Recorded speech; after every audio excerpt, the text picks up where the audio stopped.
മമ്മൂക്ക കരഞ്ഞു കഴിഞ്ഞാല് നമ്മളും. ഞാൻ ബാത്റൂമിലൊക്കെ പോയിട്ട് ഈ മിറർ ഇതുണ്ടാവല്ലോ നമ്മുടെ പ്രാക്ടീസ് ഉണ്ടാവല്ലോ, അപ്പൊ ഈ മമ്മൂക്കയുടെ ചിലർക്ക് കരയുന്ന സീനൊക്കെ വെച്ചിട്ടാണ് ഞാൻ എന്നെ തന്നെ റിയലായിട്ട് ഇങ്ങനെ ഒരു കാര്യം നമ്മുടെ ലൈഫിലോട്ട് വരുന്നത് നമ്മൾ എക്സ്പീരിയൻസ് ചെയ്യുന്നില്ല. അപ്പൊ നമുക്ക് നമ്മളെ തന്നെ കാണാൻ പറ്റുന്ന ഒരേ ഒരു കാര്യം മിറർ നോക്കി ഇതൊക്കെ ചെയ്യാന്നുള്ളതാണ്. ഓ അപ്പൊ തനിയാവർത്തനം കേട്ടിട്ടായിരിക്കുമല്ലോ. രണ്ടാമത്തെ പ്രാവശ്യം കാണാനേ പറ്റിയിട്ടില്ല.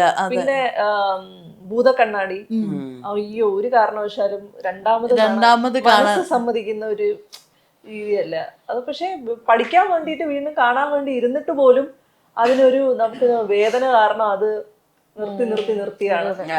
അങ്ങനത്തെ സിനിമകളാ. ഇപ്പൊ ഖദറിന്റെ ക്യാരക്ടർ നോക്കുകയാണെങ്കിൽ എനിക്ക് ഏറ്റവും കൂടുതൽ ഇച്ചിരി കൂടെ ഒന്ന് കുണുങ്ങി നാണം കുടുങ്ങിയൊക്കെ സംസാരിച്ച ഒരു ക്യാരക്ടർ ആയിരിക്കും.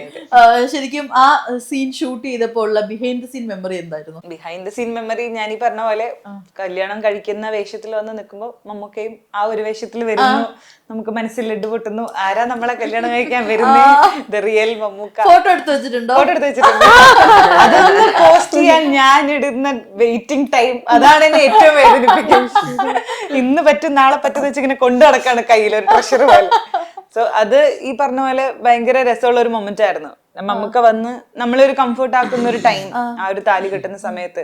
ഞാൻ കഴിഞ്ഞ ഇന്റർവ്യൂലും പറഞ്ഞിട്ടുണ്ടായിരുന്നു, മമ്മൂക്ക താലി കെട്ടുന്ന സമയത്ത് ഇങ്ങനെ ചോദിച്ചായിരുന്നു, ആദ്യമായിട്ടാണോ താലി കെട്ടാൻ പോകുന്നതെന്ന്. അന്നേരം മമ്മൂക്ക പറഞ്ഞു, ഞാനൊക്കെ എത്രയോ താലി കെട്ടി കഴിയാൻ ടെൻഷൻ അടിക്കാണ്ടിരുന്നു. ഭയങ്കര തഗ് വർത്താനല്ലേ, നമ്മൾ നല്ല രീതിയിൽ കംഫർട്ട് ആയിട്ടാണ് ആ ഒരു സീൻ ഷൂട്ട് ചെയ്തത്. പിന്നെ ഈ നേരത്തെ പറഞ്ഞ പോലെ മമ്മൂക്കയുടെ ആക്ടിങ് ഇത്രയും അടുത്ത് നമ്മളത് എക്സ്പീരിയൻസ് ചെയ്യാന്ന് പറയുന്നത് ഒരു സിനിമാ സ്നേഹി എന്ന നിലയ്ക്ക് വളരെ വലിയൊരു ഭാഗ്യം തന്നെയാണ്.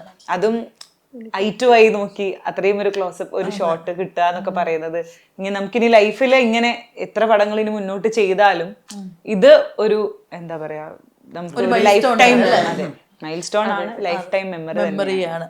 സുഹാന, എങ്ങനെയാ ആ ഒരു ചെറിയ സ്പേസിൽ ചുരുണ്ട് കൂടി കിടന്നത്? എന്റെ ഒരു പൊക്കവും ഇതൊന്നും അറിയാതെയാണ് ഞാനത് ചുരുണ്ടുകൂടി.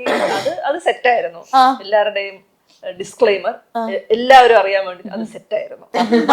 സെറ്റായിരുന്നു. അല്ലാതെ ഞാൻ ബാത്റൂമിൽ അല്ലാതെ പബ്ലിക് ടോയ്ലറ്റിൽ ഞാൻ കിടന്നിട്ടില്ല.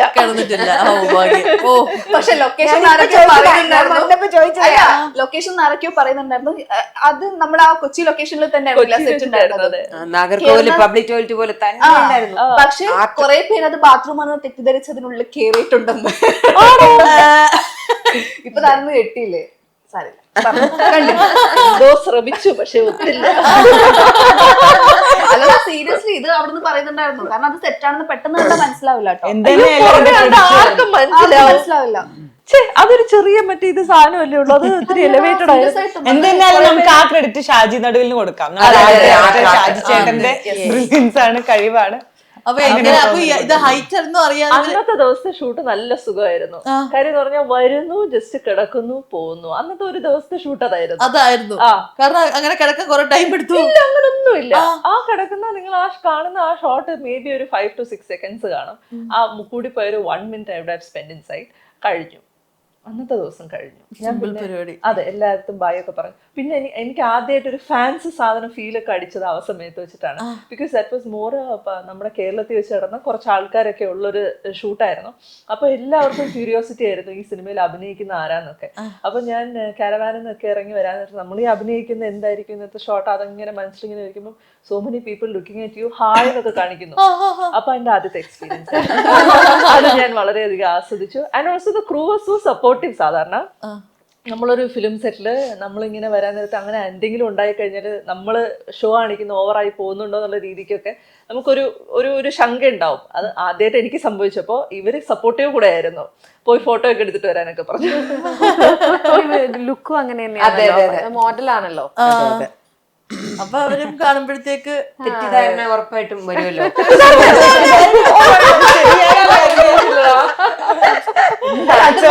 കൂടെ അഭിനയിക്കുന്നതിന്റെ ഒരു ഇതാ.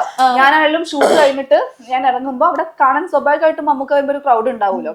അപ്പൊ ഞാൻ ഇറങ്ങുമ്പോ കുറച്ച് പേര് വന്ന് ഫോട്ടോ എടുക്കാം, ചേച്ചി ഫോട്ടോ എടുക്കാം. അപ്പൊ ഞാൻ ചോദിച്ചു നിങ്ങൾക്ക് എന്നെ അറിയോ? അപ്പൊ എന്നെ അറിയണ്ട, ഞാൻ കൂടെ മമ്മൂക്കയുടെ കൂടെ അഭിനയിച്ചതാണ് അഭിനയിക്കുന്നത് അവർ കാണുന്നു. അപ്പൊ അവർക്ക് ഈ സിനിമ ഇറങ്ങുമല്ലോ എന്തായാലും. അതെ അതെ, അപ്പൊ ആ മമ്മൂക്കയ്ക്ക് കിട്ടുന്ന ഒരു റെസ്പെക്ട് ആളുടെ കൂടെ കൂടെയുള്ളവർക്കും നിൽക്കുമ്പോ കിട്ടും. നമുക്ക് കൂടി കിട്ടും. ഇപ്പം നിങ്ങളുടെ ഇപ്പൊ ഈ മൂവിയുടെ കാര്യം പറയുകയാണെങ്കിൽ ഓരോരുത്തരുടെ റോൾസും ഇപ്പൊ നേരത്തെ പറഞ്ഞ പോലെ വളരെ കുറച്ച് മിനിറ്റ്സ് മാത്രമുള്ള സീൻസ് ആണ്. എല്ലാ ഹീറോയിൻസിനും അങ്ങനെ തന്നെയാണ്. അപ്പോൾ അങ്ങനെ വരുന്ന സമയത്ത് എപ്പോഴെങ്കിലും ഇത് ഞാനാ ചെയ്തത് എന്നിങ്ങനെ പറഞ്ഞു കൊടുക്കേണ്ട അവസ്ഥ വന്നിട്ടുണ്ടോ ഈ ഒരു പോർഷൻ? എനിക്ക് തോന്നുന്നു കുറച്ചു പേരൊക്കെ നമുക്ക് പെട്ടെന്ന് അല്ലെ ഇപ്പൊ അറിയാൻ പറ്റും. അതെ അറിയാൻ പറ്റും. ചിലരൊന്നും അറിയത്തില്ലായിരുന്നു. അറിയാനൊരു പ്രശ്നം ഉണ്ടാവും. കാരണം ഡിഫറൻസ് ഉണ്ട്. സാരി ലുക്ക് ആണ്, പിന്നെ കുറച്ചുകൂടി മെച്യൂരിറ്റി വരാൻ നമ്മുടെ ഹെയർ സ്റ്റൈലും കാര്യങ്ങളൊക്കെ ഡിഫറെന്റ് ആണ്. പിന്നെ പണ്ടത്തെ ഒരു സ്റ്റൈല്, പണ്ടത്തെ ഒരു സ്റ്റൈലാണ്. എന്നാലും എനിക്ക് തോന്നുന്നു എന്നെ ഫസ്റ്റ് ആയിട്ട് ഇപ്പൊ ആൾക്കാർ റെക്കഗ്നൈസ് ചെയ്ത് തുടങ്ങിയത് കലങ്കാവലാണ്. അതെ, കാദറിന് എങ്ങനെയായിരുന്നു? ലൈക്ക് ആ ഒരു ലുക്കും അത് കുറച്ചുകൂടെ ഒരു നാടൻ കൈൻഡ് ഓഫ് ലുക്ക് ആണല്ലോ അത്. ഇതും അതും കൂടെ പെട്ടെന്ന് അങ്ങനെ മനസ്സിലാവുന്നുണ്ടോ? ആളുകൾ തിരിച്ചറിയുന്നുണ്ടോ?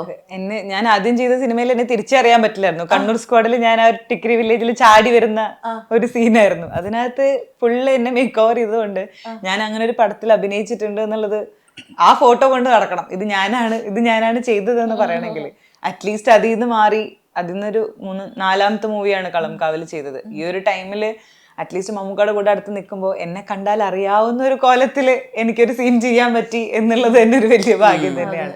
പിന്നെ അഗെയിൻ ഈ പറഞ്ഞ പോലെ നമ്മളെ അറിയുന്നവർക്ക് മനസ്സിലാവും എന്തായാലും. തിയേറ്ററിൽ വരുമ്പോൾ ഒരുപാട് ഫ്രണ്ട്സും അറിയുന്ന ആൾക്കാരും ഫോട്ടോസ് അയച്ചു തന്നിട്ടുണ്ട് സിനിമ കാണാൻ പോയിട്ട്. അപ്പം മനസ്സിലാവുന്നുണ്ട്. അത് തന്നെ വേറൊരു കാര്യം, നമ്മൾ ഒരിടത്ത് എത്തുമ്പോ അത് നമ്മുടെ മാത്രം വിജയം അല്ലാതാവുന്നു എന്നുള്ളതിലാണ് അതിന്റെ ഒരു ബ്യൂട്ടി ഇരിക്കുന്നത്.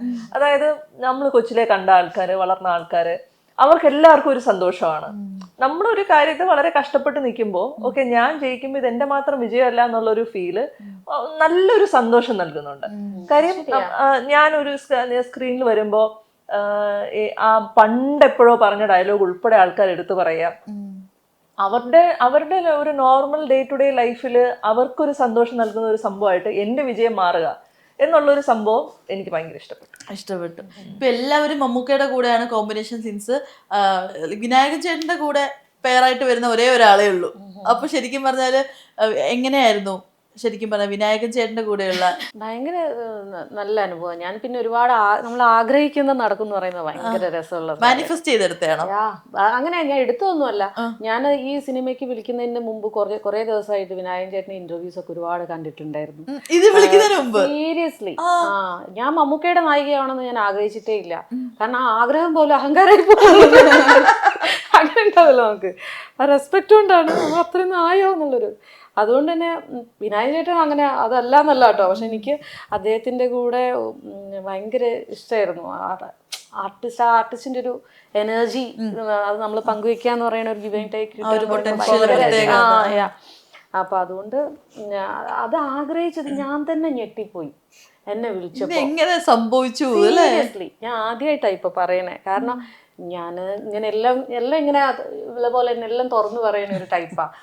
ഓ ഇനി തുടങ്ങി അയ്യോ ഞാൻ ഇപ്പൊ നിങ്ങൾ വിചാരിച്ചിട്ടുള്ളൂ.